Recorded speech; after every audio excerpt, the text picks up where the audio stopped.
చంద్రబాబు మళ్లీ తన సహజ నైజాన్ని బయటపెట్టుకున్నారు. చెప్పేదొకటి, చేసేదొకటి.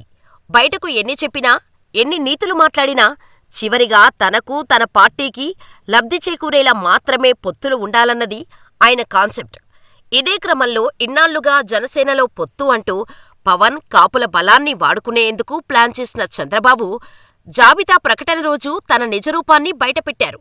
తొలి విడతలో మొత్తం 118 సీట్లకు అభ్యర్థులను ప్రకటించిన చంద్రబాబు తెలుగుదేశానికి 94, జనసేనకు 24 సీట్లు ఇచ్చారు. ఇక్కడే అసలు మతలబు ఉంది. తెలుగుదేశం వాటా కింద వచ్చిన 94 స్థానాలకు అభ్యర్థుల పేర్లను సైతం ప్రకటించారు. కానీ జనసేన వాటాలోని 24 సీట్లలో కేవలం 5గురిని మాత్రమే పేర్లు ప్రకటించారు.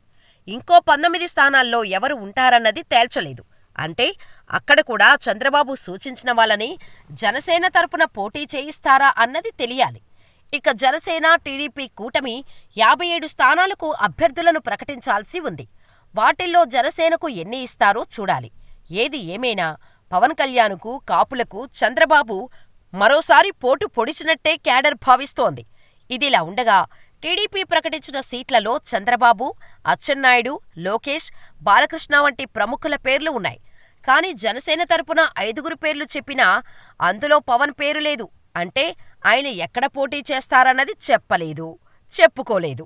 ఆఖరుకు సేనాని పవన్ కళ్యాణ్ తన సీటు తాను ప్రకటించుకోలేని స్థితిలో పొత్తుకు సిద్ధమై చంద్రబాబుకు తలొగ్గారని జనసైనికులు, పార్టీ మద్దతుదారులు ఆవేదన చెందుతున్నారు.